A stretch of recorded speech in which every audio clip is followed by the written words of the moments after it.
ಚಾಲನೆ ಮಾಡಿದ್ರು ಹಾಗೂ ಅಲ್ಲಿನ ಪಕ್ಷದ ಒಂದು ನಾಯಕರುಗಳಿಗೆ ಕಾರ್ಯಕರ್ತರಿಗೆ ಆಗಿದ್ದ ತೊಂದರೆ ಬಗ್ಗೆ ಅವರಿಗೆ ಹೇಳಿದರು. ಆ ಬಗ್ಗೆ ವಿವರವಾಗಿ ಕೇಳಿದರು. ಅದು ಮುಂಬರುವ ದಿನಗಳೆಲ್ಲ ಸರಿ ಮಾಡ್ತೀನಿ ಅಂತ ಹೇಳಿದ್ದಾರೆ. ಆ ಉದ್ದೇಶವಾಗಿ ನಾವು ಬೀದರ್ದಲ್ಲಿ ಒಂದು 20 ಜನ ಯೋಗ ಬಂದಿತ್ತು. ಅದರಲ್ಲಿ ರಾಜಶೇಖರ್ ಪಾಟೀಲರು, ಇಬ್ಬರು MLCಗಳಂತ ಭೀಮರಾವ್ ಪಾಟೀಲರು, ಚಂದ್ರಶೇಖರ್ ಪಾಟೀಲರು ಹಾಗೂ ನಾನು ಅರವಿಂದ್ MLC ಹಾಗೂ ರಾಜ್ಯದ ಸಹಕಾರ ವಿಭಾಗದ KPC ಅಧ್ಯಕ್ಷರಾದಂಥ ಧನರಾಜ್, ಮಾಜಿ ಜಿಲ್ಲಾ ಪಂಚಾಯತ್ ಸದಸ್ಯರುಗಳು ಸೇರಿದಂತೆ ಹಲವು ನಾಯಕರು ಬಂದಿದ್ದರು. ಈ ಸಮಸ್ಯೆ ಏನು ನಮ್ಮ ಜಿಲ್ಲೆಯಲ್ಲಿ ನಡೆದಿದೆ ಆ ಗೊಂದಲ ನಿವಾರಣೆ ಮಾಡಲಿಕ್ಕೆ ಮಾನ್ಯ ಮುಖ್ಯಮಂತ್ರಿಗಳಿಗೆ ಒತ್ತಾಯ ಮಾಡಿದ್ದಾರೆ.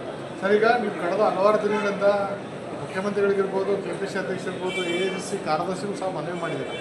ಯಾಕೆ ಸಮಸ್ಯೆ ಬಗ್ಗೆ ಯಾಕೆ ಇಷ್ಟೊಂದು ಡಿಲೇ ಆಗ್ತಿದೆ? ಇಲ್ಲ, ನಾವು ಹೋಗಿ ಬಂದ ತಕ್ಷಣ ಇಲ್ಲಿ ಸೆಷನ್ ಸ್ಟಾರ್ಟ್ ಆಯಿತು. ಆ ಇದರಲ್ಲಿ ಆಗಲಿಲ್ಲ. ಈ ಮುಂಬರುವ ದಿನ ಈ ಸೆಷನ್ ಮುಗಿದ ನಂತರ ಮಾಡ್ತೀನಿ ಅಂತ ಹೇಳಿದ್ದಾರೆ. ಈಗ ನಿಗಮಗಳ ಅಧ್ಯಕ್ಷರು ಇನ್ನು ಪಟ್ಟಿ ಮಾಡಿ ಅವ್ರು 2 ವರ್ಷ ಆಯಿತು, ಇನ್ನೂ ಸಹ ಫೈನಲ್ ಆಗಿಲ್ಲ. ಮತ್ತು ಅಧಿಕಾರಿಗಳ ಬಗ್ಗೆ ಏನು ಹೇಳ್ತೀರಾ? ಮತ್ತು ನಿಗಮ ಅಲ್ಲಿನ ನಮ್ಮ ಜಿಲ್ಲೆಯ ಜಿಲ್ಲಾ ಎಲ್ಲ ಮೇನ್ ಅಧಿಕಾರಿಗಳು ಎಲ್ಲ BJP ಮೈಂಡೆಡ್ ಇದ್ದಾರೆ.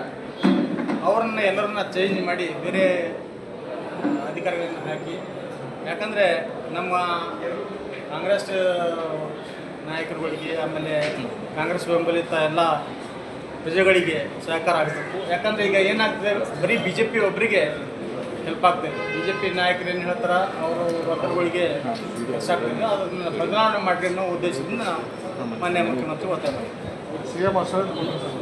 CM ಆಯ್ತು. ಈಗ ಚೆಕ್ ಮಾಡಿ ಎಲ್ಲ ರಾಜ್ಯಾಧ್ಯಕ್ಷ ಮೊದಲ ಕಂಪ್ಲೇಂಟ್ ಕೊಟ್ಟಿದ್ದಾರೆ. ಯಾಕೆ ಅವರು ನಿಮಗೆ ಸಹಕರಿಸುವಂಥ ಕೆಲಸವನ್ನು ಮಾಡಿಲ್ಲ? ಇಲ್ಲ, ಅವರು ಸಹಕಾರ ಮಾಡಿದ್ದಾರೆ.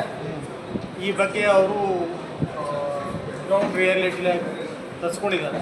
ಈಗ ಈ ಸೆಷನ್ ಮುಗಿದ ನಂತರ ಅವರು ಕ್ರಮ ಕೈಗೊಳ್ತೀನಿ.